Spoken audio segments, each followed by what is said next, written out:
And we are up. This is episode number 6. And sitting before me is the anagram of my own first name, Tory and Troy. I think it sounds like a great duo already. This is going to be great. Well, who goes first, Troy and Tory or Tory and Troy? Do you know, I messaged you and spelled your name wrong, and I was like, I can't believe I did that. Yeah. Because people do that to me all the time, and I just can't. And I was like, I beat myself up. I'm like, oh my God, I spelled his name wrong. Well, I did the same thing in the on-screen software. I went to type Tory, but I'm used to typing same letters, different order. Yes. Right? So it comes out Troy and Yeah. backspace. Yeah.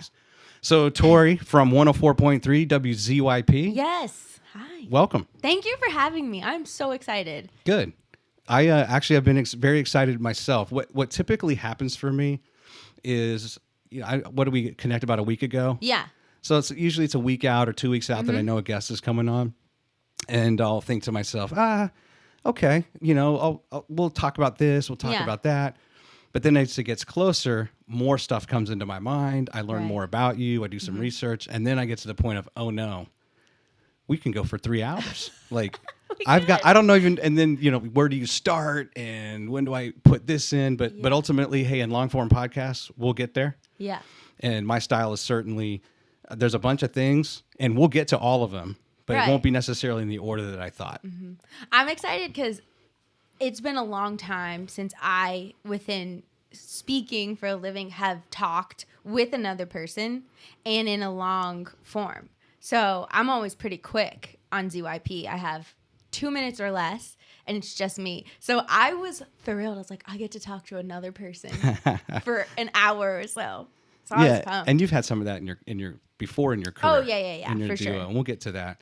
But let's talk. Why did they drop? I know you don't use the W a lot in your ZYP in the way you brand it. No. So the call letters, like legally speaking, WZYP. Right. The way that, like, I worked for, one of my first internships was for WDVE in Pittsburgh, classic rock station. And they always, WDVE is their call letters, but they go by DVE. So same thing with ZYP. It's just the way that we've branded it. Yeah. And that started before anybody who's currently working there.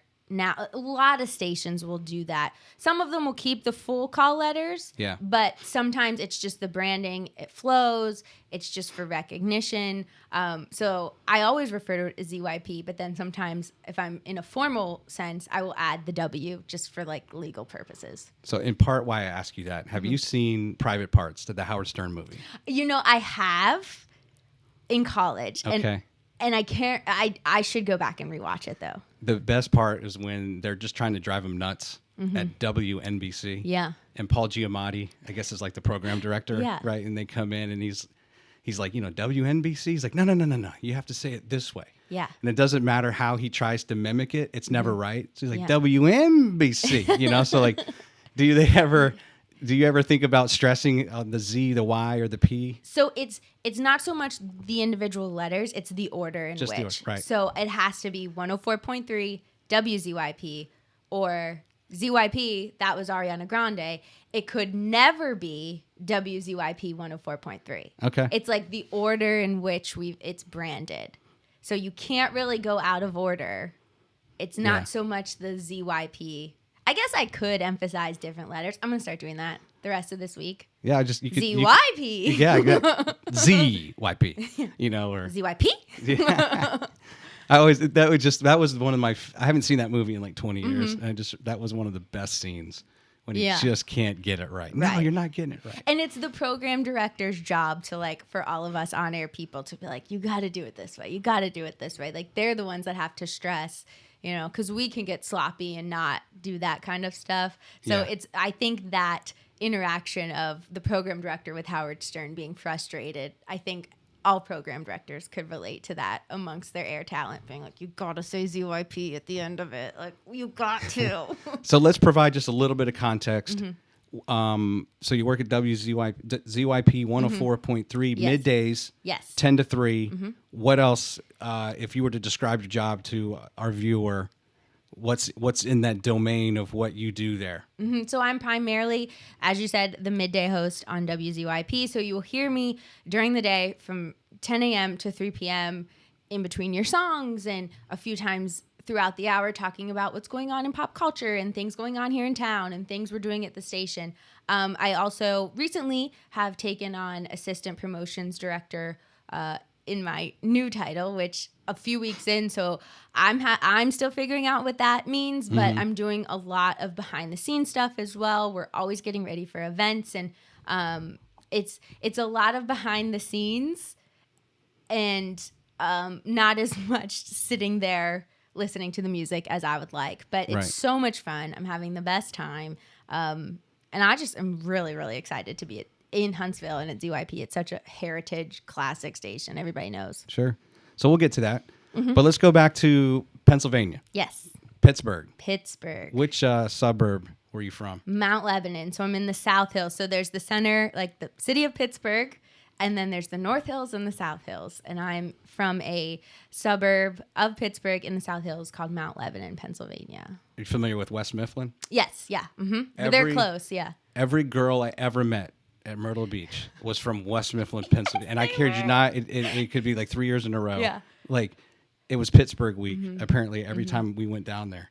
And same thing, I went to Ocean City. It was Ocean City, Maryland? Yeah, it was either Lancaster, not Lancaster, Lancaster, yeah. or Pittsburgh and primarily West Mifflin. It's very funny because you're from Virginia, so we're kind of, I think, same area-ish, and it's funny. All of my summer vacations were in Ocean City, Maryland, and so was everybody else's. Like, all of Pittsburgh went to Ocean City, Maryland, or Myrtle Beach, or Ocean City, New Jersey, same week. Like, we were all there. I don't think I ever met anyone that wasn't from Pennsylvania. No. And then when I got into the workforce in Northern Virginia, everyone was from Pittsburgh. And we talked a little bit before we came on the air about when your mom lived in Winchester, Virginia, right? My godmother. Oh, your godmother, worked there, yeah. But there's plenty of people I knew that commuted from Harrisburg every day, or they came down from Pittsburgh and worked for the week, stayed in an apartment, then went home on the weekends. It's a doable drive, but that's Pittsburgh would tricky. That'd be a haul. It's not. It's just in that pushes that boundary of this is a little rough by the end of the week, going back and forth. I don't think I could do that. Now listen, I'll admit I'm not the biggest Steelers fan. What? Oh, jeez. But I will say this: Pennsylvania. There's a few states in my mind in the United States that really offer a lot. Yeah. Pennsylvania is one of them. Yeah. When it comes to the food we eat, the activities you can do, I would say North Carolina, Alabama. Yeah. When they're kind of. I think the Southeast we're blessed that way with kind of mountains and the ocean. Yes. But Pennsylvania, like Turkey Hill ice cream, so good. is so good. Yingling, yep. What else? When people, I guess, ask you, what's Pennsylvania known for, or what are you most proud of that comes out of Pennsylvania? I would say it's a big Pittsburgh-Philly situation. Yeah, so it's that's true. The Pastrami Brothers sandwich versus the Philly cheesesteak, or the Pittsburgh Steelers versus the Philadelphia Eagles. And then, much like all of us going to Ocean City, Maryland, or Myrtle Beach, we all go to Penn State. Yeah. Philly, Pittsburgh, we're all at Penn State, which is right in the center. So I think that's something that we're known for. I would say the sports. I mean, the teams between Philly and Pittsburgh, huge. We've got so many of them. I'm partial, of course, to the Pittsburgh sports and being a champion all the way around. Right. But there's a lot of things I would think of. So do people chill? There's a big rivalry. I'm sure you grow up and you can't stand Philadelphia. You're taught to hate those guys on the east side of the state. But then you get to Penn State and you probably meet some people. And it ain't so bad. And they're all from Philly, and they're my best friends, and they're coming to visit at the end of the month. And we met at Penn State. They're from Philly, and we've just been in touch, and we've remained friends. And so there is that rivalry, but also not. It's still interstate, so we still love each other. Do you ski or snowboard? No. I tried to ski one time, and I went and took. It was at Hidden Valley, which is there's two near Pittsburgh that are pretty popular. Hidden Valley at Seven Springs. Took a learn how to ski class, and everybody's facing one direction, and I'm facing the total opposite direction. And went down the bunny hill one time, and I was like, well, that was nice. And I was like, I'm done. It was just not. It was not for me. I like the spa at Seven Springs, but not so much the skiing and snowboarding. Mm-mm. Well, I spent a lot of time at Seven Springs, Blue Knob, Round Top, Ski Liberty, and Ski Whitetail. Mm-hmm. Did you ever do Tessie Mountain in State College? No. Okay. I went to one game. I saw Penn State play when I was like 14. Okay. So I went up there and experienced that. It's a massive stadium. It's amazing. Is it well over 100,000 now? Yeah. It's like anywhere from like 107 to 111, depending on which game. Is it bigger than Michigan or Ohio State as far as what they can pull? I think maybe numbers.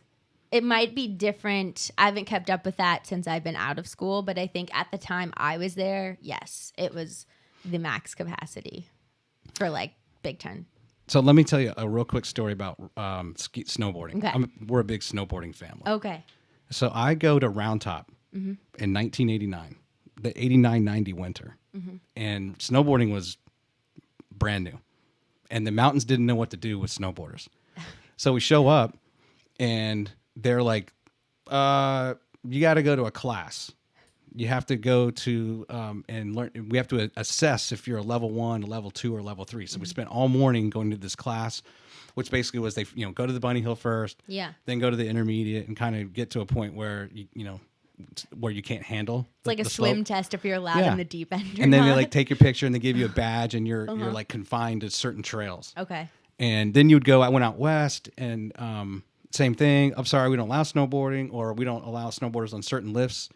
It was like interesting, kind of from mountain to mountain. Yeah. Like where you could go. But I'll never forget just how like perplexed Round Top was. Right. I think we were the only 3 that showed up that day. Yeah. And like, oh no, what do we do with these guys? And anything we can do to keep them off our slopes. Yeah.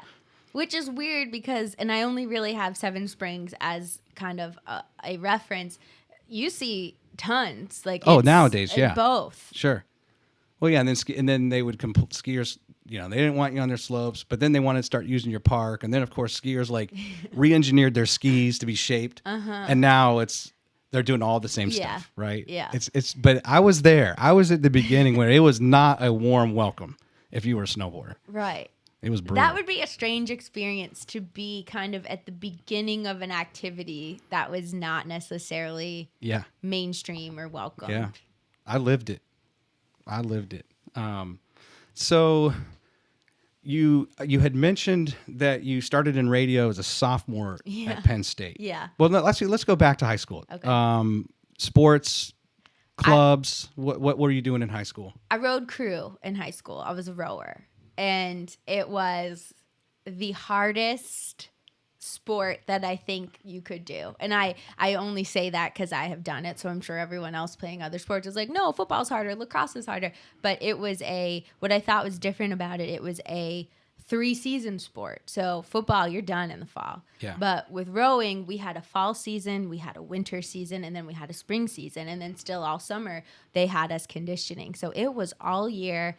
It was early mornings, it was late nights, and it was just like a physically demanding sport. And I loved it. I think it changed my life in like how I became a time manager, the discipline. Just I think it shaped how I was as a person. So which months did you have like full months off between those 3? No. It was like there was different races. So the fall races were distance races.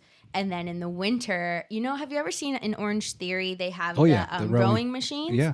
So we would practice on those all winter, which were terrible. Yeah. And then we'd have races on those at schools with all the other rowing teams. So it's like you were not necessarily on the rivers, on the water in the winter, but you were still, it was the worst. I would much rather be in the freezing cold water rowing for miles than on these, they called them erg machines. Right. So now anytime I tried CrossFit once and someone was like, why don't you do Orange Theory? I was like, nope, I cannot get back on one of those things. And then in the spring, there's like sprinting races. So it's different for seasons and there's really not a ton of time off in between. I was a member of Orange Theory. It's the same thing. You get to a point where like, can we just skip the rowing? When you do it the way you do it on a rowing team, there's nothing. And there's no better way. Like next time you go to the gym with someone that's really not in shape, put them on the rower. Yeah. And that is the best test of someone who's just not in shape. Yeah. You might be able to handle some anaerobic stuff and some weights and the treadmill, but get on the rower. That's a good workout. It is. But I think even if you're in shape, it's pretty hard. That's what I'm saying. And we would have buckets next to them in case you threw up. And I'm like, if you got to put a bucket by it because I might throw up, like it's not for me beyond these 4 years. So was that on the river up there? Yeah. So since it's Pittsburgh, we had 3 of them. We were mainly on the Allegheny. That is a 3 River Stadium that they're known for, right? Yeah. Well, it's Heinz Field now. And so how far away was that from your home? It was right downtown, so it would take me, and we'd go right after school. So we would leave school, and all of us would pile up in our cars and drive at like 3:30 into downtown.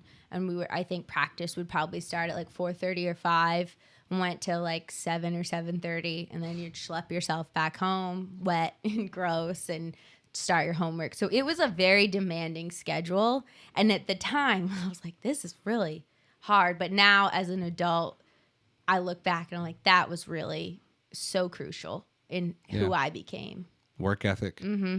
Yeah. I mean, and so much of why I like to do this podcast is to interview people like you who you're what 10 or so years removed or 8 years removed from college, and hopefully there's kids out there that we're in the cyber world here. Yeah. And we're in Rocket City, but there's other career paths. There are. And if someone doesn't have that avenue of people that are close to them in their circle and network to be able to tune in and just listen to your story and say, you know what, maybe I want to go into radio. Yeah. But also hear about the work ethic, right? It's hard work. And I would say it's hard work no matter what industry you pick. Sure. It's like you've got to have the work ethic, because I always felt after college, it's like when you're in elementary school, they're preparing you for middle school, they're preparing you for high school, they're preparing you for college, and then it's like, all right, here's a million paths you can take. Good luck. Yeah. And you're like, wait, this whole time you've been telling me what's next, and now you're not. And I think like you just have to have the work ethic. Yeah. Tell me about your family a little bit. So from Pittsburgh, I'm an only child. Okay. So I graduated college and then moved across the country and just broke everybody's heart. And I was like, I'm going. So I moved to Iowa. But I get home quite a bit and still very close, in touch with my family all day, every day, FaceTiming. That was really helpful to have FaceTime kind of become a thing, to still be able to see them. And I try to get home as much as I can, but very close with all of them. Okay. My grandmother is 104. Wow, still going. Still going. Yeah. Good for her. Yeah. What's her secret? I don't know. I won't. She says I don't drink, I don't smoke, and never have any relations with men. And I was like, well, wait a minute. No. Like, she said she doesn't swear either, but I've heard her say that. I've heard her swear. I've had a drink with her, and like we have this whole family, so like clearly she had a relation with a man because we're all here. So I'm kind of like, you're kind of lying, but okay. Well, good for her. That is really cool to hear. Yeah. Did she ever get on? Remember when Stuart Scott was alive and he had like on the Today Show, they would do the Smuckers. They would recognize the people that were turning 100. Yeah, when she turned 100. It was Willard Scott, not Stuart Scott. When she turned 100, we had a birthday party for her, and we were like, where do you want to have your birthday party? And she's like, at the casino, obviously. So we like got poker chips made with her face on them. So we didn't get her on any of the news, but I had her like throughout my radio career. I've had her on my show several times. Like when the Grammys would come around, me and my morning show partner at the time would call our Grammys and have them pick who they thought would win. So like there have been tons of times she's been on the radio with that's me, cool. which is fun. When my youngest was born, the night before we had my grandma's 90th birthday party. Okay. So it was great because by the fourth kid, people aren't really coming into town to see your child. Yeah. But when grandma's turning 90, and she lived a couple of years after that, and you're having a kid. So we scheduled it like this is going to be great. Yeah. We'll get maximum presents or maximum attention at the hospital if we have it. Then everyone's got to come to the hospital next day. We're actually just looking at pictures the other day, like oh my gosh, like literally the whole family came. Everyone was here for grandma. That wasn't really for my son. That'd break his heart. Nice impact, though. You get the impressions So for everybody. Was your family Penn State alums as well? So my stepdad's a Penn State alum, and my mom went to University of Pittsburgh. So we are a house divided, and we have ornaments for each team. And at Christmas time, it's kind of this like we all sneak into the living room and put the Penn State ornament higher, put the Pitt ornament at the back of the tree. So like it's very, very competitive, maybe too competitive, but. So when Pitt and Penn State started playing each other again, that was fun to go home and get to those games. Yeah. So we're a house divided when they're playing each other. So you go to school and you major in broadcast journalism. So you stayed with whatever you chose. Okay. Yes. No major changes. No. Halfway through the freshman year. I didn't really declare until I was a sophomore, and I got my first internship with a commercial station in State College. And I wasn't really sure what I wanted to do at that point. I was in the College of Communications with like no specific direction, was still just taking gen eds and trying to figure it out. And they had us on this listserv, and they sent a bunch of internship opportunities. And this one came up for B94 in State College. And it sounded like the most fun. And I was like, I was super shy, was not really into like being an extroverted person. And I was like, but this sounds like so much fun. Let me just apply for it. And so I go and do the interview and get this internship.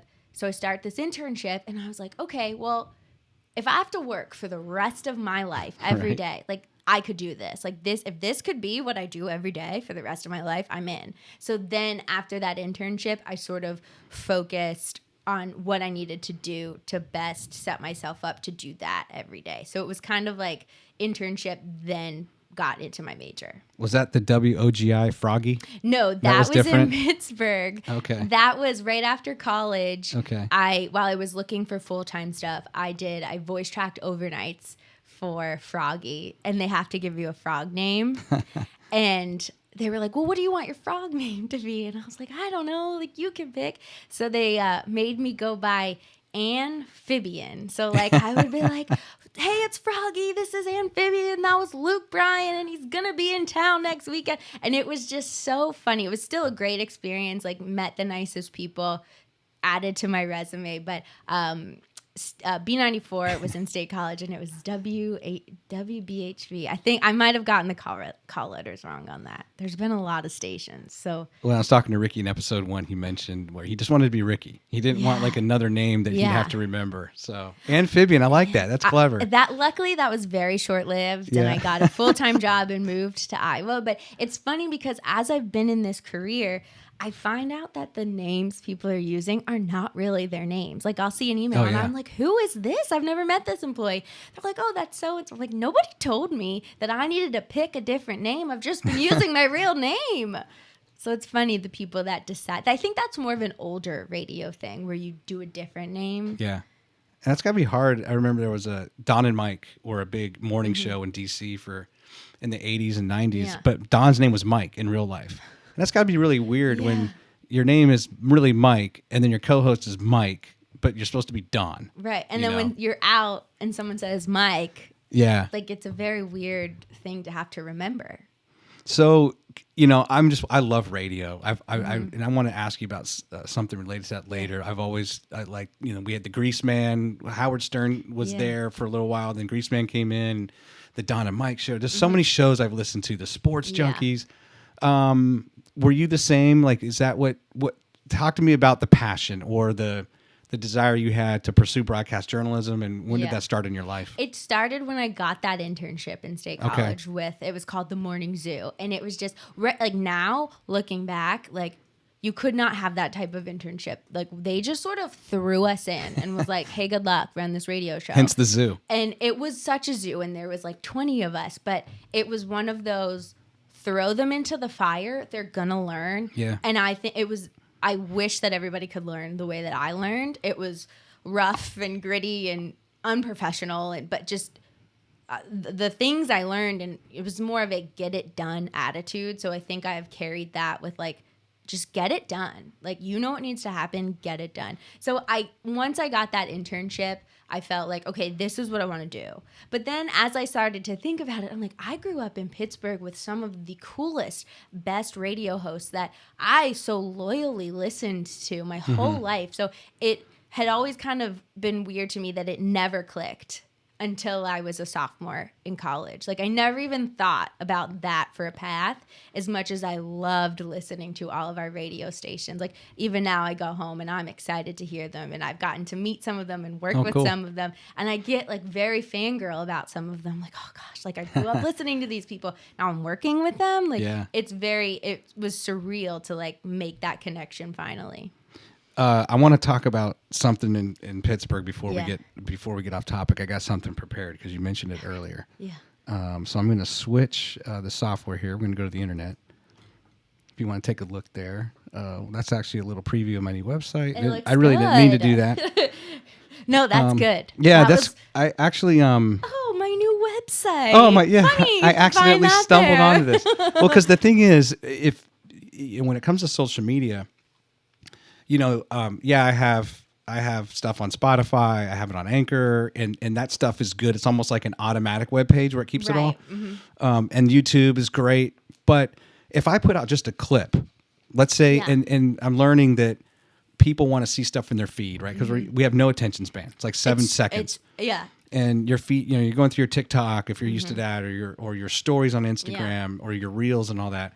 Well, if I just upload a clip, there's no tie back to anything. Right. You're not launching out. So, and then obviously if you don't have a website, then what do you put kind of in your profile? So I'm mostly doing that. So people nobody gets lost. Right. You don't want to lose a fan. If you want to go beyond the 7 seconds I have you, here you go. All right. So, let's see. Oh my gosh, I got 2 mouse in front of me. So I'm going to go to these sandwiches. Yes. Oh, look at that. So here's the thing. You can correct me if I'm wrong, but basically in Pittsburgh, fries go in the sandwich or the burger. Potato chips, like anything goes. They just jam it in there. No. It's not anything goes. Okay, you correct me then. It's not potato chips. It's very much French fries. So just French fries? It's on this specific sandwich, but we also put them on salads too, which is... So this is a pastrami sandwich. Yeah, it's a Pastrami Brothers pastrami sandwich. Okay. And the whole thing is back when Pastrami Brothers started, so there is a part of town in Pittsburgh called the Strip District. It's where all the truckers would come and deliver the produce and deliver the vegetables and the wheat and all of the fish. And in that district, these truckers needed to still get back on the road. They didn't have time to sit down for a full meal. So Pastrami Brothers put the whole meal on a sandwich so they could grab the sandwich and go. And so it's very good quality Italian bread. And then you pick your meat. It's provolone cheese. It's the French fries, the tomatoes, and then the coleslaw is vinegar based. Okay. And there's all different meats you can do. You could do a fried egg on it. And it is like the staple. And it's the most wonderful thing that you could eat. So let's look at a different version. Walk me through this guy. Can you see that? Yeah. What is that? Potato chips. That's got the potato chips, but it's not. Is that chicken? It looks like it's chicken, or. And it's got like a mustard or like a. It's almost like kibasi on it too. It looks like the top is kibasi, which would be a very Pittsburgh thing. And there's a lot of Polish. That's a brioche bun. It looks like. Everything's better. But you never had that before? I've never had that one. No. All right, but it looks like that could be kibasi on top of it. Let's go to this one. That's a good old That's another Brother one. sandwich. Okay, that's just another shot. Yeah, and it's the best thing. It's like so down here lunchtime, 3 a.m., dinner time, whenever you have you found anything that rivals this when you've lived in Huntsville? Not as it pertains to not compared to that sandwich. I have had different places. There was a couple places in State College that did Pittsburgh style sandwiches, and they were okay. But it would be like getting a Philly cheesesteak anywhere where you're like, this is fine, I'll eat it, but this isn't the best thing. So I've not seen anything similar to this. I have asked restaurants to put fries on my salads, and they look at me like I have 10 heads, but we do that as well. It's the Pittsburgh salad, and you get chicken or steak, and then they put fries on it and melt cheese on top. Ooh. And then you do like your tomatoes and your hard-boiled egg, and it's the best thing ever. So What they've looked at me weird about that one. What about this one? It's got crinkle fries. Yeah, that's a Pittsburgh style sandwich. If there's fries on it, it's a Pittsburgh style sandwich. But they don't toast the bread on top? No. They don't toast it. It's very much just cut, slice. You could put hot sauce on it, but there's really not a lot. Oh boy. You don't really adapt it. And like it's kind of frowned upon to take something off of it or like not get the fries. You kind of got to do the whole thing. It works together cohesively. Now I have to brag. I can make a Philly cheesesteak, a proper Philly cheesesteak, whiz-wit. Like, yeah. It's just you have to have the right bun. It starts with the bread. The bread makes the difference. I'll even order the Amoroso's bread. Mm-hmm. And I'm tempted, although it's really expensive to buy it and like have it shipped to you. Yeah. But you got to get the Amoroso's bread, and it's just shaved ribeye, onion, and cheese whiz. Right. That's it. A lot of people don't use the cheese whiz. You have to. It's that else it's not. It's just a sandwich. And guess what? I don't like cheese whiz if I'm like dipping it in chips. It's gross. But I've seen a ton of YouTube videos on this where they'll do a competition between provolone and cheese whiz, and cheese whiz always wins. Yeah. And these are people who they're like, there's no way. Yeah. It's provolone's going to win. But they objectively say, you know what? It's so good. It's the combination. Mm-hmm.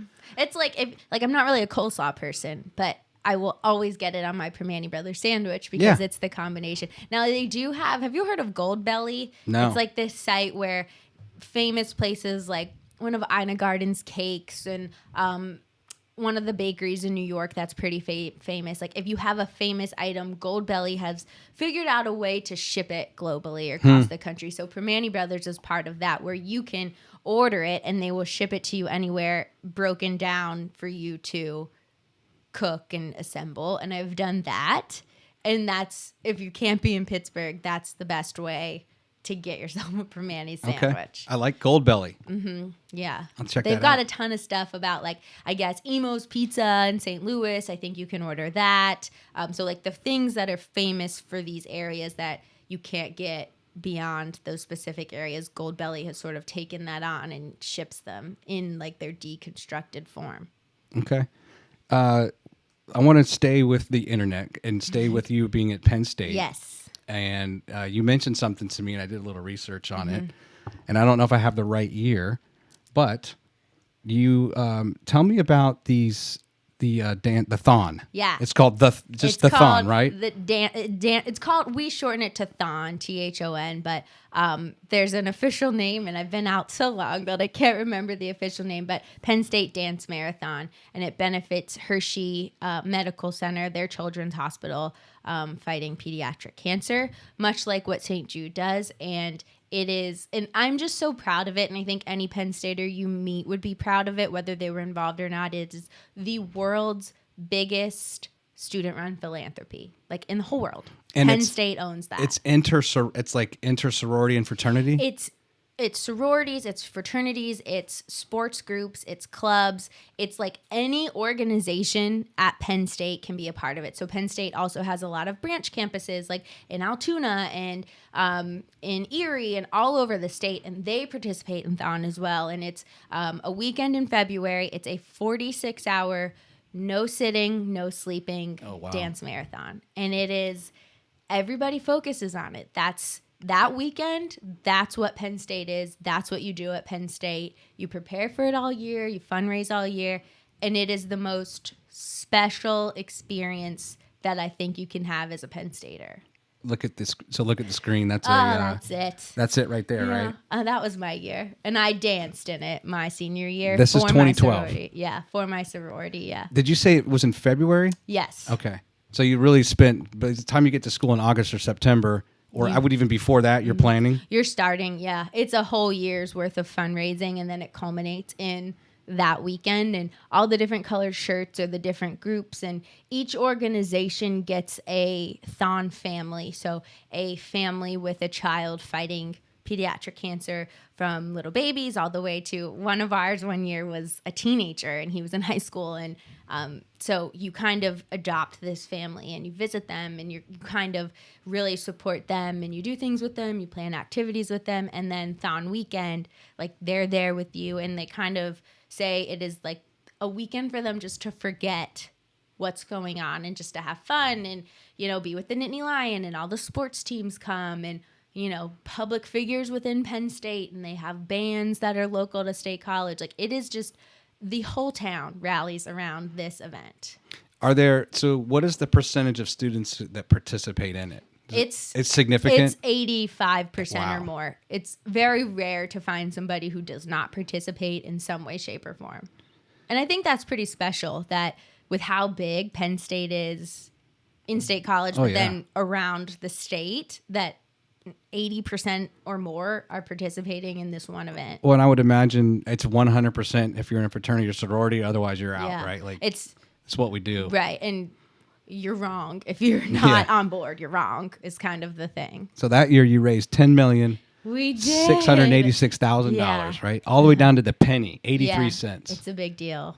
Are you holding one of those I'm not. numbers? No, I'm somewhere on the floor about to pass out because you're 46 awake. hours. You're huh? awake. Yeah. So someone's playing the music, and you just have to keep your body moving. You just have to stand up. You don't necessarily have to dance the whole time, but it's a very it's now. In my 30s, the thought of it. But at the time, you're like, I'm in college. I can stay up that long. I stay up that long just in a normal week, studying and going out.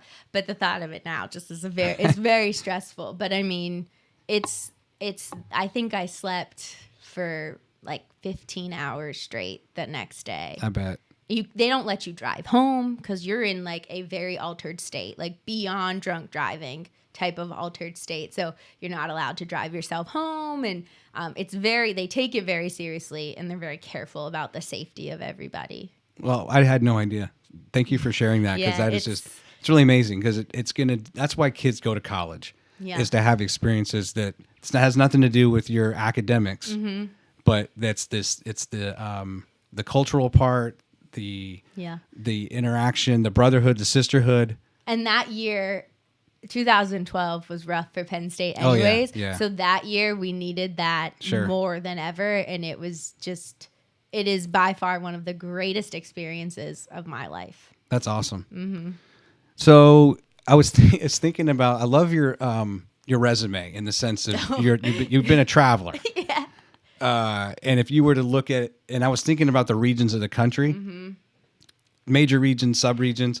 But in the NCAA vernacular, there's the West, there's the South, the Midwest, and the East, and you cover them all. Listen, you want Big Ten, you want SEC, I got you. I've been in all of them. You went from the East to the Midwest to Iowa.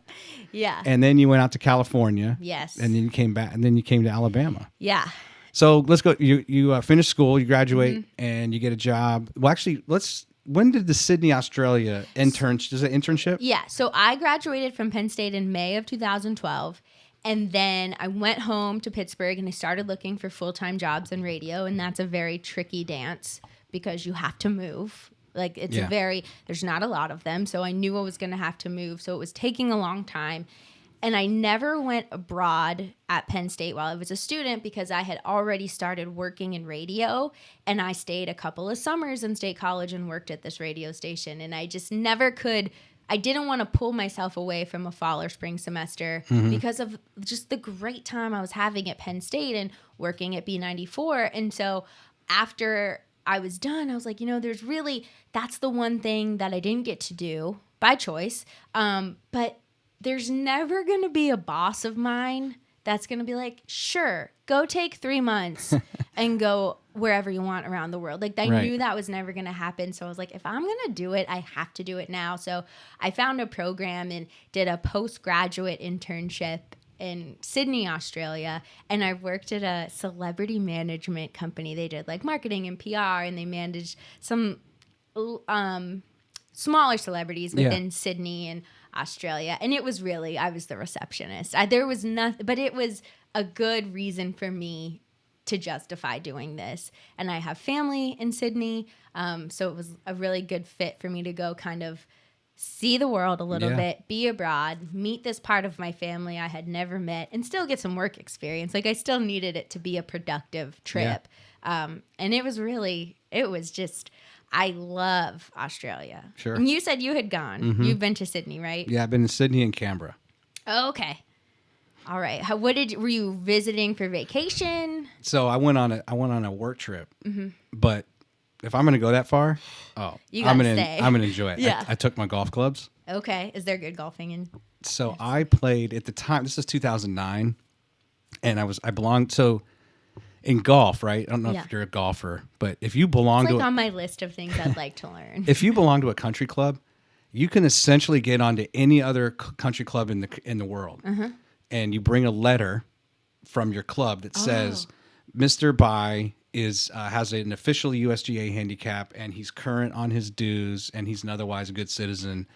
It doesn't mean I get a discount. I'm still going to pay their guest fee, but I can get on. Just that they're letting you even like walk up to this building. So I played New South Wales, which is where Captain Cook discovered or crashed into Australia or whatever, which is between there and Royal Melbourne. Those two golf courses are the number 1 and number 2 courses in Australia, all of Australia. It's like their Pebble Beach. Okay, yeah. It's way up on the cliffs. It's awesome. And, they let me on, and I paid like $220 to play there.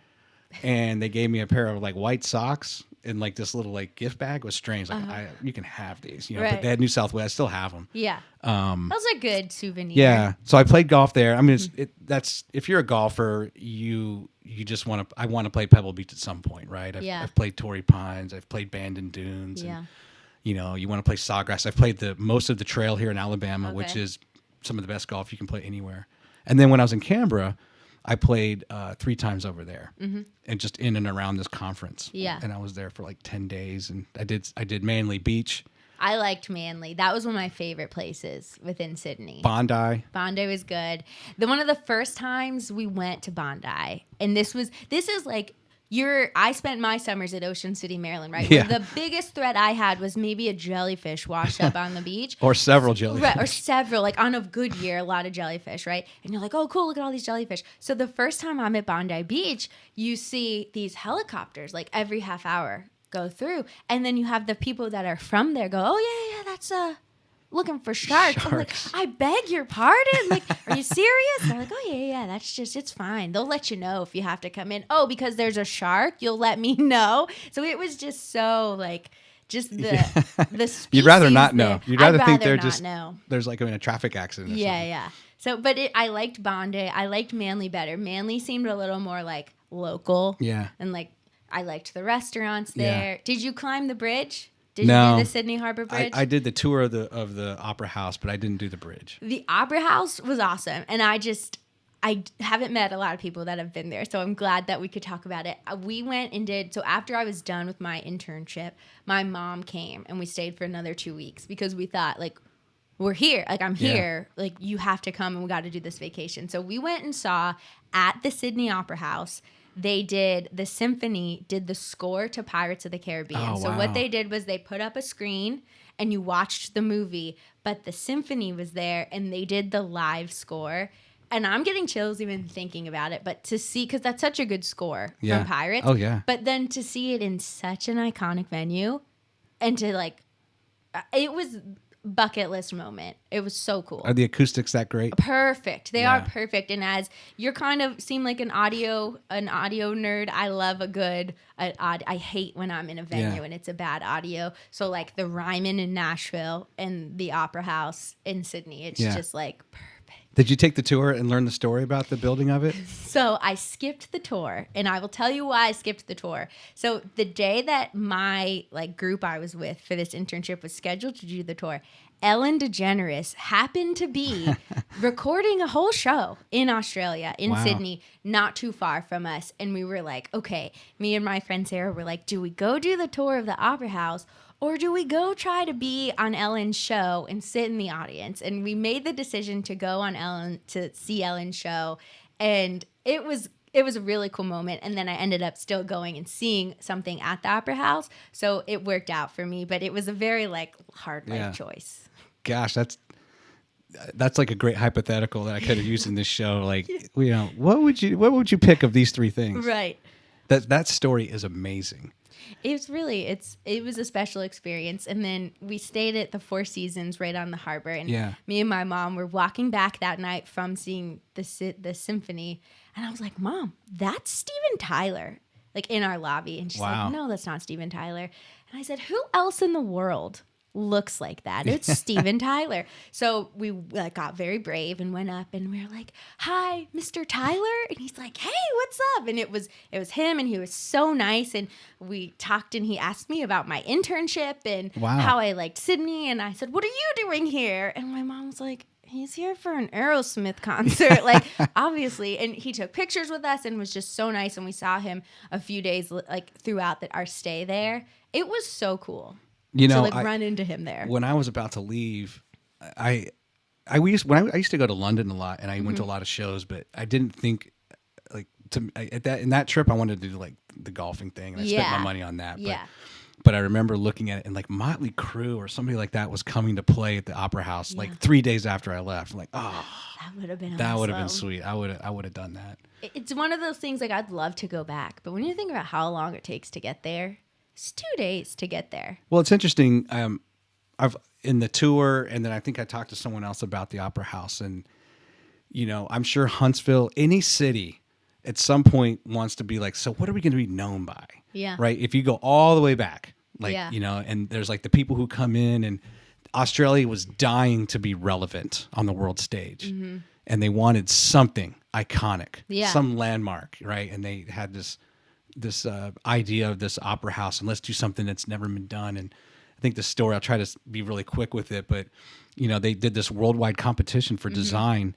And you know, if you read Wikipedia, it makes it sound like the guy's submission was like one of the first ones. It wasn't. It was actually like shelved, and they had like discarded his. Yeah. And then they were not happy with the finalists in this committee. They just weren't unanimous on the decision. So they're like, you know, there was this one. And there was a significant effort to go find his design. Yeah.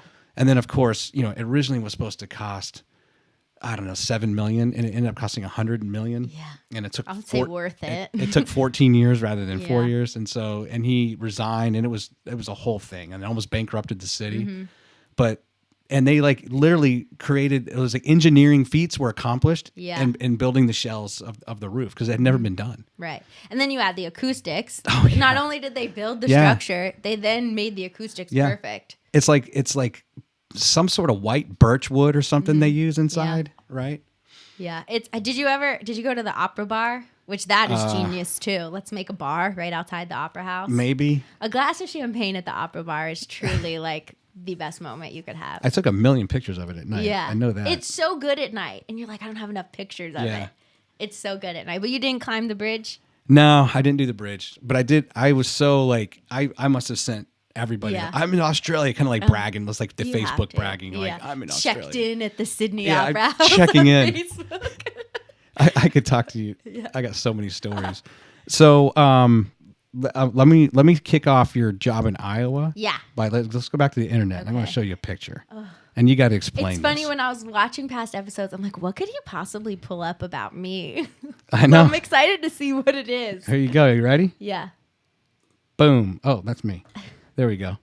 Yeah. So that's a good one. This is one of those radio stunts, right? Yeah. And maybe you did many, but this is why I love radio, because there's that constant push the envelope. Do something new and creative. Is that a porta potty up there? On a scissor lift? On a scissor lift? It is. Okay. It is. That's exactly what it is. And it's funny because now here at ZYP, our morning show guy, Mojo, he's done his Bikes or Bust. We're coming up on the 20th year. So we're already starting to plan for that. So it's funny because I have done a smaller version of Mojo's, and me and my morning show partner at the time, and Iowa in December is terrible. Ooh. I'm not sure if you've ever been there, but yeah, this is cold. Winter time. And so we came up with it, and we were like, all right, how would we do this? Because we had seen stations in Florida do it, which great, do it in Florida. How about do it in Iowa? You know, flattest state with the wind and the cold, and let's get on a scissor lift and let's put a tent. And a porta potty and do our show up there. And right in front of Shot and Kirk 101 hours. Yeah. And we collected bikes for people in our community, and we did it for 2 years in a row. And it was so much fun at the time, though. Like, I went, and it's funny because as this was coming up, like, I had a good winter coat, but I didn't have like a Iowa winter coat. Right. So we were doing it between Thanksgiving and Christmas. And so when I was at home in Pittsburgh for Thanksgiving, I said, Mom, I've got to go to like LL Bean or Eddie Batwer and get like a parka. And so I went to, I think, LL Bean, and I said, okay, here's the deal. Here's what I'm doing. I'm going to be outside for 101 hours in Iowa, overnight, all morning, all night. Like, I got to have the warmest coat. How many times do you have to explain that for them for it to register? A lot of times. So, and they're like, wait, you need what? What? And why are you doing that? And I said, that's not why I'm here. I don't need to talk about it. I just need a coat so that I'm all right. So I have this parka, and it's the best coat. And they're like, you'll be good in negative 125. I'm like, great.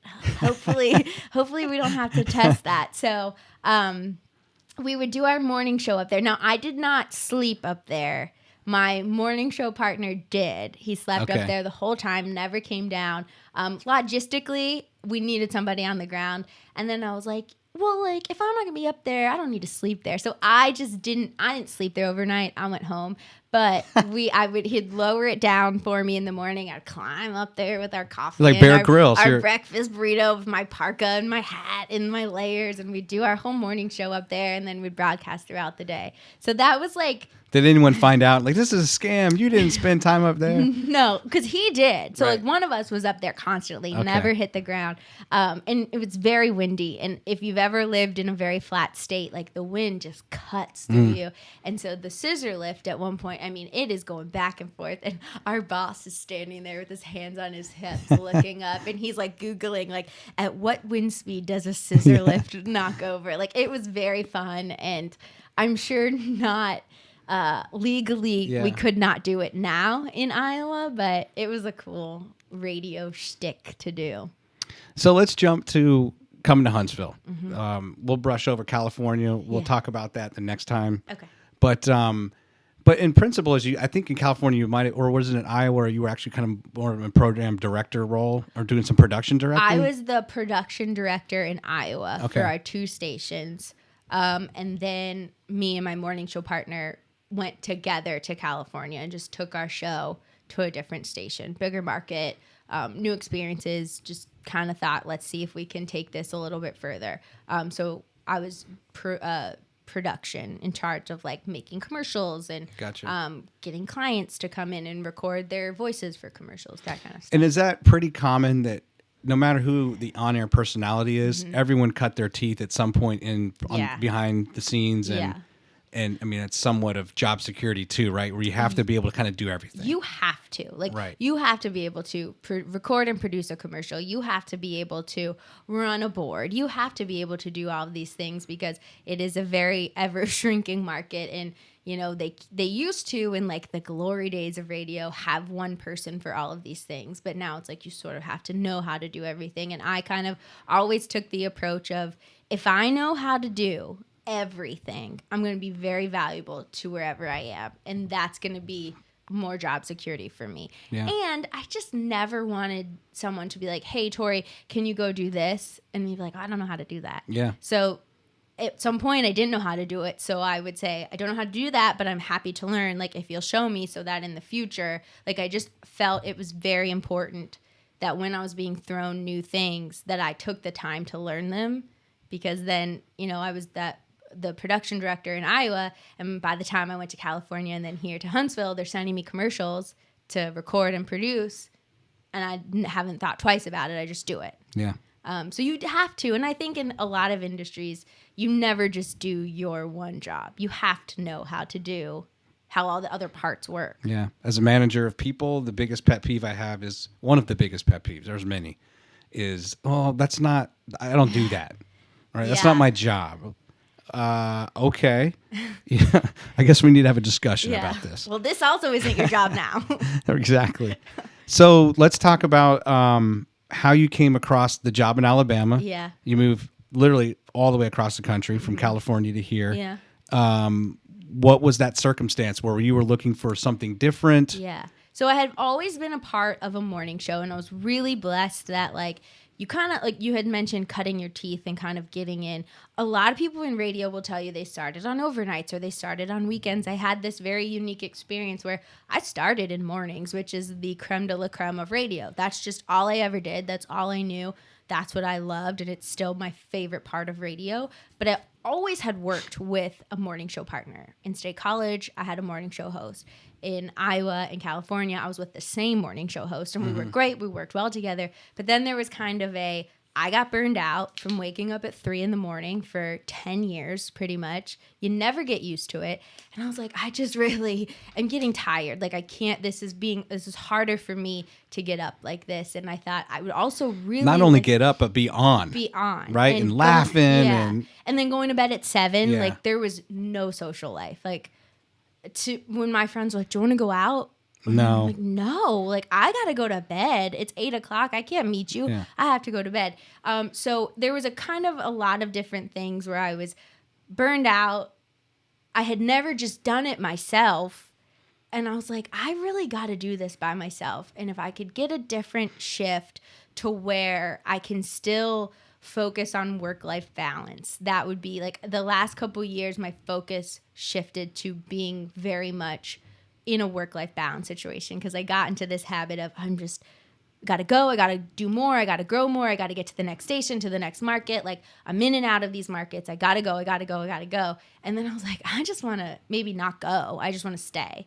And so I found a job opening here, and I emailed my now boss, and he was like, hey, yeah, I got your stuff. Great. We're not really in a hurry to fill this position, so I don't want you to think you're going to hear from me soon. I don't want you to think I'm leaving you hanging. And I said, okay, great. Well, you're going to hear from me once a week until you're ready, because I just for some reason felt like I would really like it, the situation, the job, the market. So I emailed him once a week just to, like, stay on top of his mind. Was he replying back?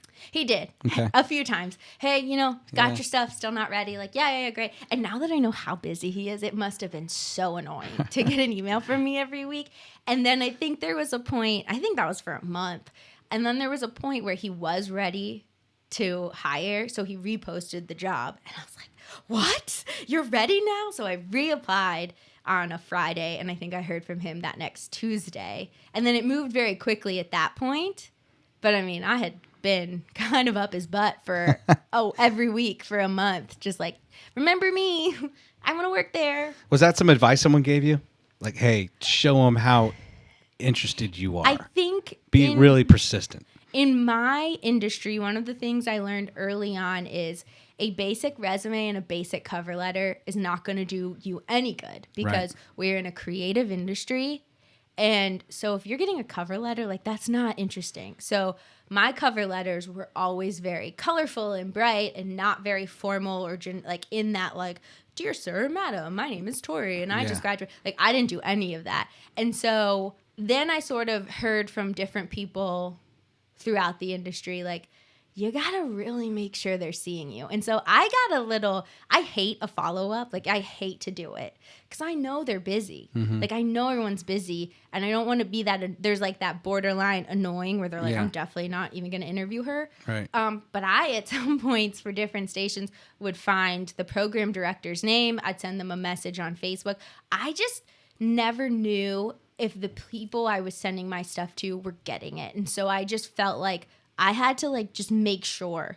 So I was a little persistent, and I think you have to be. Like, there's a line of, like, you're doing it too much, and I certainly never overstepped or wasn't, like, creepy about it, but I'd send Facebook messages. I'd message them on LinkedIn or Twitter, Instagram, like, wherever I could find their direct contact. Yeah. Because you just never know. And there's so many people in radio applying for such few jobs now that I was like, I got to at least get somebody to look at me. So I was a little persistent about it. So Middays definitely helps you with a little better work-life balance. Yes, it does. You're not working with a duo, right? No. It's you. No. And I really like that because it's the first time in my career that I'm making all of the decisions about what I talk about what I say yes to, what I say no to. it's weird to just talk to myself as opposed to a partner, but I love just being the one that has to make all the decisions. Did you know anything about Alabama before you applied? No, not really, other than you wanted the job. Other than the football team. Yeah. And so there were always a couple things when I was applying for different jobs that I would go and research the town on, like, because I knew I'd been in these small towns. I wanted a pretty decent sized town. Yeah. So I'd look at their restaurants, I'd look at their airports, I'd look at if they had an Apple store, and there was a few like benchmarks where I was like, all right, we got an Apple store here. If we can support an Apple store, that's a pretty decent town. And then, I mean, it is turned out to be much better than I even could have ever imagined it to be. I remember growing up, my benchmark was always, if they have a McDonald's, that's a good town. They got something going on, right? Yeah. It's like a small town, medium size. If you got a McDonald's, then you're doing all right. What did you think about it when you moved here? Because you came from Virginia. So I came here on a golf trip 10 years ago, and I left here thinking it was like a seed was buried. Where I remember thinking, I didn't know that all this was going on in Huntsville. I didn't know NASA was here, and the industry I'm in, a lot of our competitors or our companies down here. And so, but I filed it away because I wasn't in that time in a position to move. And so within the last 3 years ago, it kind of came up. It was getting the itch. I'd been in Virginia 40 years and I wanted out. And so I looked into it, and then nothing happened. And then the next year I looked into it, then nothing happened. Then all of a sudden, I'm telling you, it all happened in less than 40 days. Wow. By the time I came here for the Cyber Summit at the end of September, and our house was sold. We bought a house, and I had a job, and we were moved in by Christmas. So it happened really fast. But I also knew that it just lined up perfectly. Great timing. I'm big on timing of like, that kind of stuff happens, even if you like in your head were like, I know it's Huntsville. But I've been to Mobile, I've been to Birmingham, I've been to Auburn. I've seen it through like my golf trips. I've seen Montgomery, and Huntsville is if you're from Northern Virginia, it's the closest thing you're going to find, I think, in the country. There's something that resembles Northern Virginia in the industry I'm in, at least. I feel that way about Pittsburgh, where it's Alabama, so you get that southern, and it's not so big. I still like that you get that like southern charm, small town vibe, but you have all of this big city amenities and big city industries and big city restaurants and sports. So I love that kind of combo of the like back and forth of small and big. I noticed that you said the football team. I wonder which one you're excluding from that singular statement. I knew about Coach Saban and his football team. It's funny, when I got here, a lot of my coworkers were like, I'm like, hi, I'm Tory. I'm the new Midday person. They're like, hi, nice to meet you. You're going to have to pick. And I was like, all right. Like, I assumed so. And I knew exactly what they were talking about. They should erect some sort of like custom thing at the airport. So when you come in, you have to declare. Yeah. Or like, they do the tip jars at Starbucks sometimes, like Kanye West or Pete Davidson. It's like Auburn, Alabama, you pick when you get here. Tell you what, let's do the quick six first. I was hoping I was going to get to do this. Good. And this is the game where the answers don't have to be quick, but it's called the quick six because it sounds good, right? And I'm going to do this before we get too far. Okay. Disneyland, Disney World. Disney World. Disney World. Good choice. East Coast. Yeah. Although Disneyland's a little easier to walk, like you can get around easier. Band. So I was working out today in my garage, and I was listening to, I don't know, some sort of playlist. Yeah. And Destiny's Child, I think, came on. Okay. What's a and I was thinking, that's a good song. What's a band you wish were back together? NSYNC. NSYNC? Yes. I am an NSYNC. Which of the NSYNCers? Teeny bopper through and through. Who's your heartthrob? Like, growing up it was Justin Timberlake, but now that I'm like older and a little bit more mature, I realize JC is actually the guy. Yeah. Timberlake's he's a talented dude. He is, yeah. So when you get married, what are your colors going to be? Your wedding colors. You thought about that? I've thought about, so in terms of like when I get married, I've thought about what I'm not going to do. Like there have been things where I'm like, not me, not on my wedding. Like, so it's not necessarily I've decided what I am going to do. I imagine I'm a big neutral. I don't love bright colors on clothing. And so I think I'll probably end up with a neutral, maybe blush or bashful. If you're a Steel Magnolias fan. Okay, so cake, pie, or donuts? Cake. I could go the rest of my life and never eat a donut again and be totally fine. And so you like milk? So no. Okay, so what if you were to sit on the couch and you want to binge watch something? Yeah. And you have nothing, just a big cake, and you're gonna have some cry into the cake type moment, right? Or you just want to veg out. Listen, I do this weekly. What are you watching on TV? I'm watching probably a Meg Ryan movie. Probably You've Got Mail. And I've got a chocolate cake with chocolate icing and a Cabernet. Okay. Mm-hmm. I like that. It's. How often does this happen? It's regular. Well, hey, you deserve it after. It happens enough. After doing the morning shows for so long. Yeah. I did that a lot.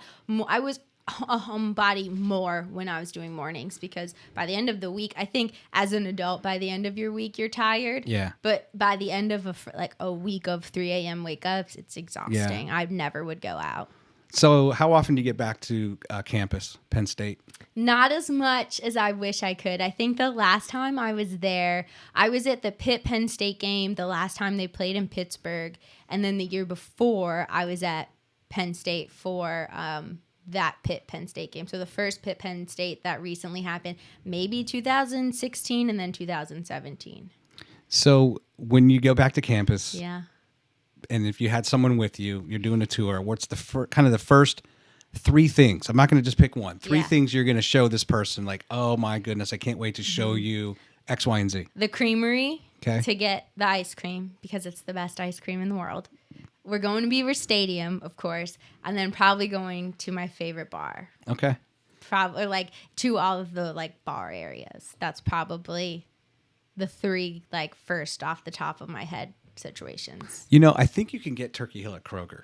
Yeah, I think you can. I think you can. Mm-hmm. You can also, they'll ship you the Penn State ice cream. Is that do you like Purity as well? Like Purity? Yeah, that's good. Yeah. I mean, if I have the choice of a Pennsylvania ice cream, though, I'm going Penn State Creamery all day. And so for anyone that, depending on where you live in the country, we talked about Disney World, Disneyland, there's amusement parks. If someone has not been to Hershey Park, how do you sell that to them?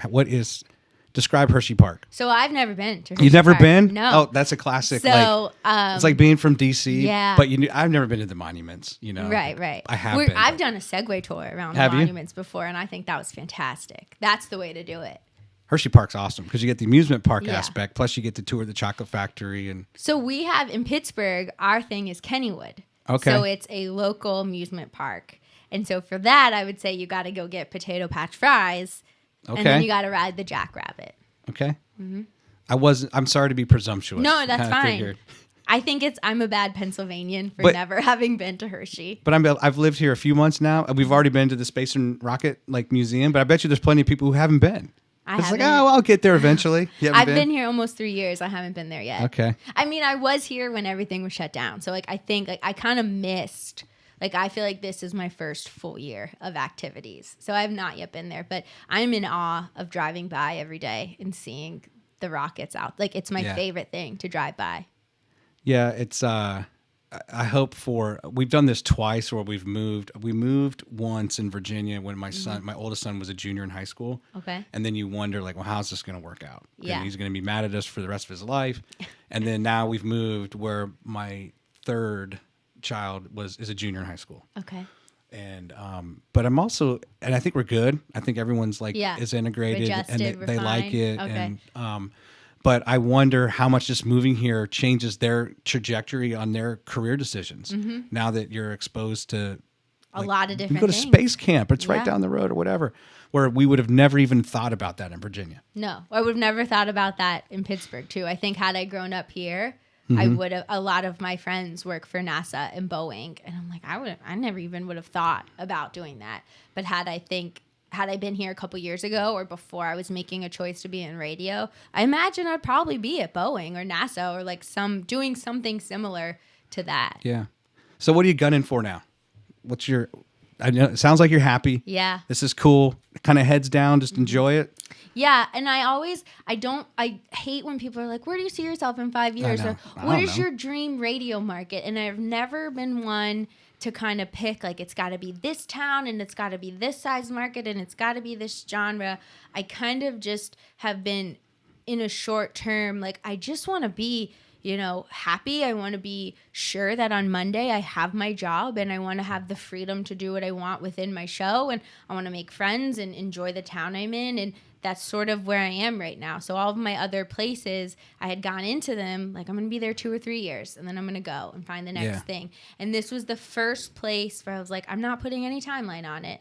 I don't know that this is like my forever place, but for right now, like, I have no plans to do anything else, which it's weird to say when someone's like, what's your next thing? I don't know yet. And I'm good right now at the moment, trying to still, you know, meet the listeners here and kind of put some roots down here and be a part of ZYP and a part of this community.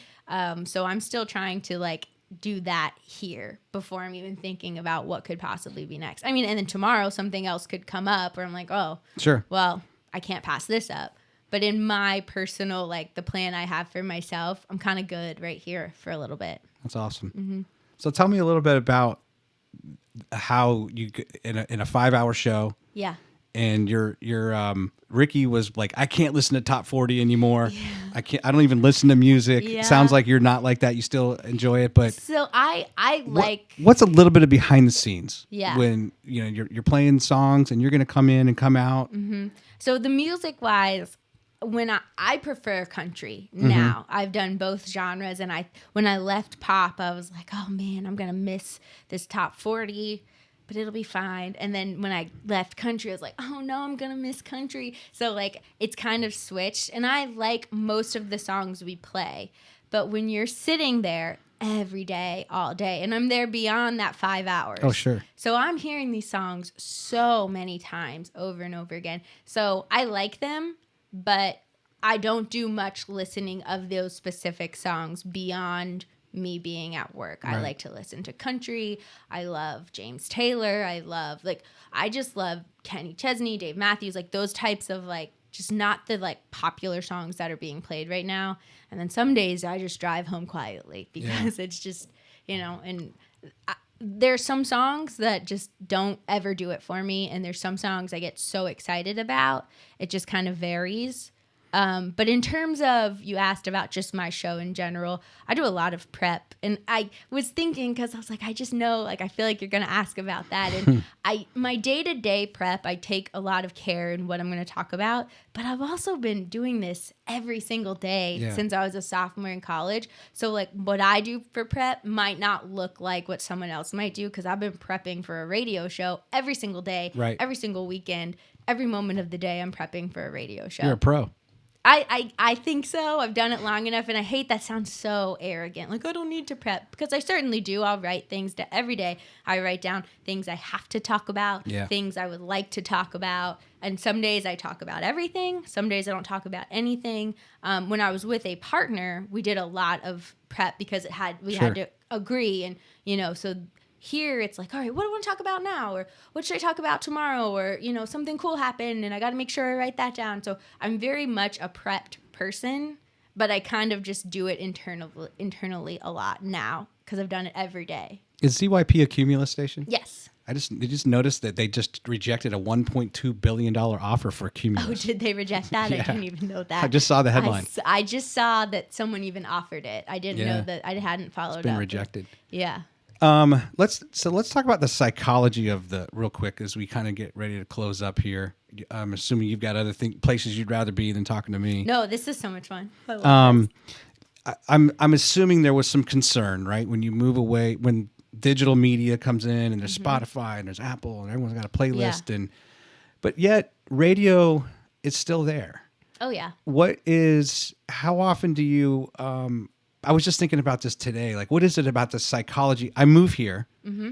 I know every station in Virginia, right? Yeah. Where I came from. And one of the first things you're going to do when you move somewhere is, okay, where am I going to get burgers, fries, and shakes? Where am I going to get pizza? Where am I going to get Chinese food? Where's the mall? Where do I get my haircut? Where do I get my haircut? Who does your taxes? What radio? Well, just keep turning the dial, right? Yeah. But what is it about, what is the psychology behind that radio will never go away? Where whether it's a morning show or midday or the evening drive. Yeah.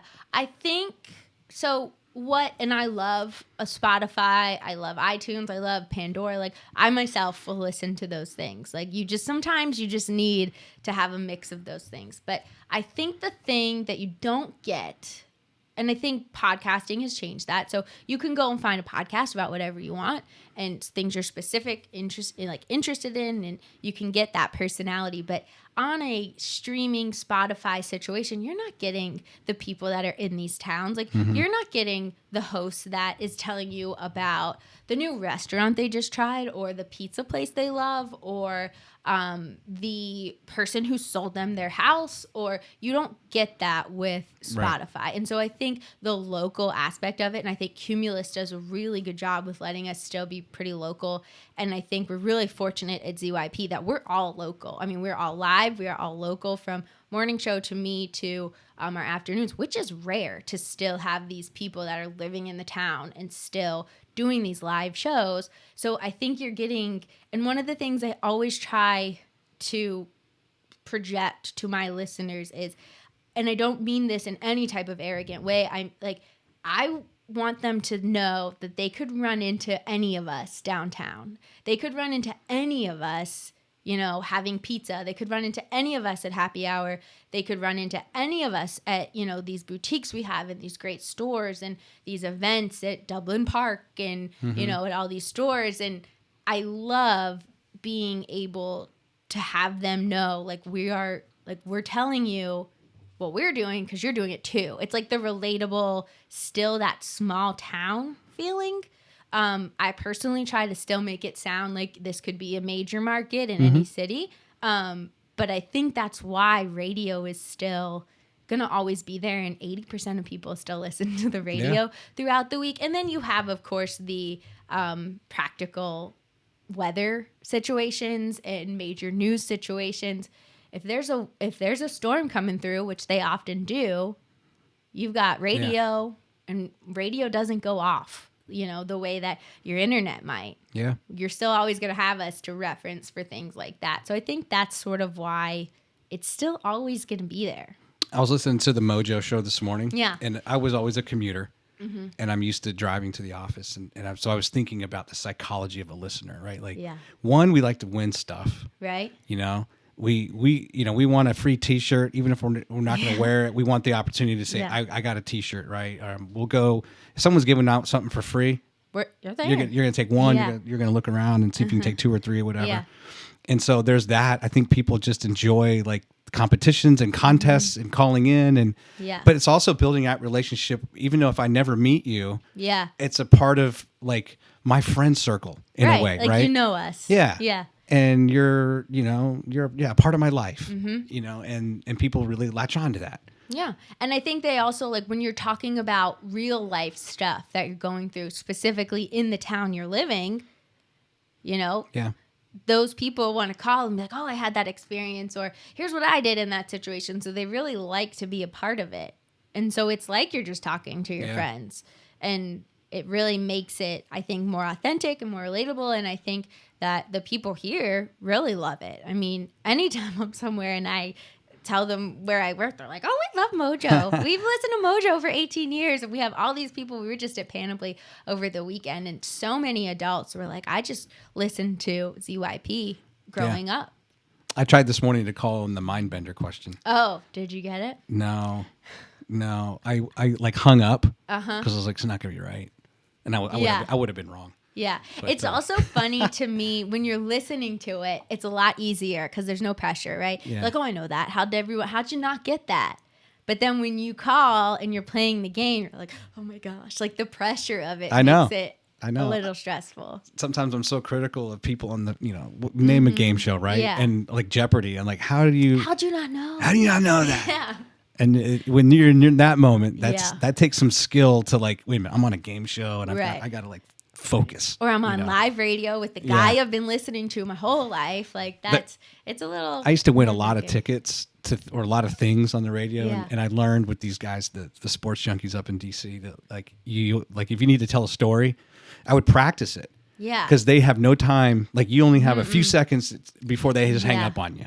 You know, and I would like, okay, I got to tell the story. It's got to be really concise. I think it's funny, but it's got to be quick. But you got to get to the funny. So one of the things that I think radio has ruined for me is like when someone who does not know how to tell a story is telling me a story, and I'm like, get to it. Like, get to it. Like, what is the? And you're like, no, like, okay, now that, but like much shorter, and like get to like take this out. You don't need this. Like that's been hard. That's been hard with being even in middays, because I came from mornings where you have a lot more time. You have a couple minutes and you have time to tell the story. And I kind of really, I personally think I'm a pretty good storyteller in that way. And so then to come to middays where the formatting is, it's quick and you got to keep it much shorter. Yeah. Sometimes my boss is like, you're going a little long. I'm like, but it was important what I had to say. And so he's like, shorten it a little bit. Did you, go back to us. Did you pick up an Australian accent and all? Can you do one? No, I cannot. But it was funny. I don't know if you noticed that some of the things they say kind of threw me. So one of the things that they would say, how you going? How you going? Yeah. Instead of how are you doing?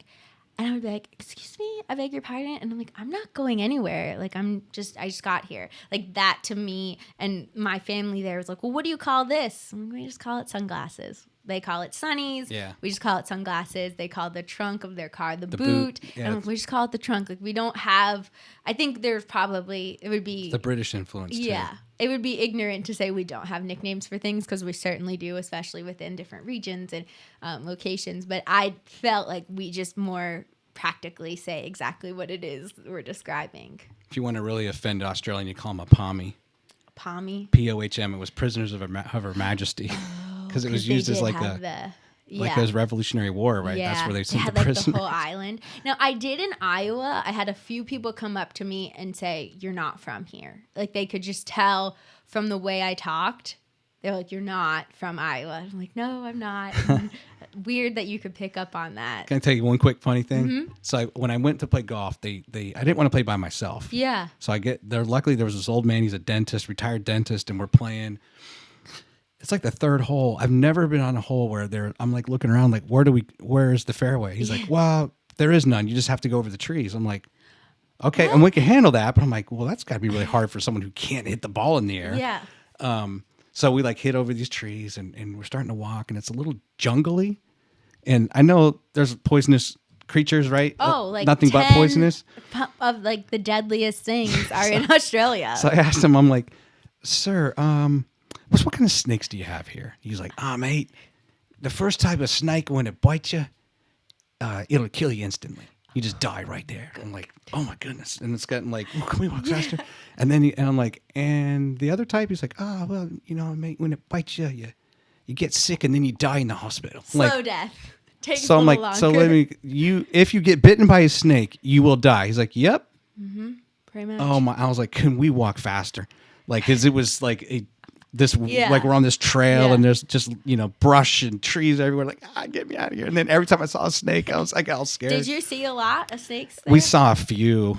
Okay. But they were, it's like going to golfing in Florida. They were kind of like, the gators are just don't mess with them. I didn't see snakes. The spiders, though, huge. Yeah. And they like get up on their legs and chase you. It's like a totally different experience. I did see kangaroos when we were in Canberra. Yeah. Isn't that weird to see like the way we think about deer? Yes. Is the way that they think about kangaroos. We're taking pictures. Look at that. It's a kangaroo. There's a baby in its pouch. I was like, and they're like, no problem. Like 20 dead deer back home on the highway. Mm-hmm. The kangaroos, though, will get up on their haunches and really go after you, though. Yeah, I'd hit one ball, like, it was in the morning, so there's all these kangaroos, like, chilling in like, the rough, and I hit my ball over there, and I kind of walk over, and they all kind of start to rise up. I'm like, no, you know what? I don't need that one. I don't need that. You just keep that, Titleist. That's yours. I've got plenty more. I've got plenty.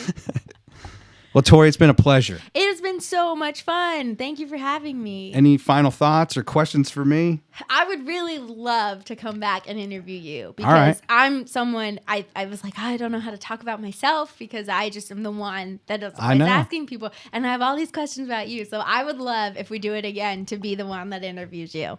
I'm put you on the spot. No, that's fine. I'm down with that. Yeah. Anytime is good for me. Great. You let me know. Any shout outs? We'll go old school. Shout outs? I I guess just all my friends that I've made here and the people I've met just in all the different places I've lived, and my family for just driving to where I am and moving me. Every time I move, my mom's like, I've moved you 8 different times. I'm like, yeah, one more at least. Let's go. Like, we just have it down. So I guess my mom for just always driving with me and unpacking my house and my apartments over the years. That's great. Mm-hmm. Well, thanks again for being on the show. Thank you for having me. This was so much fun. All the best, and we'll see you soon. Thank you. You too. All right, have a good one.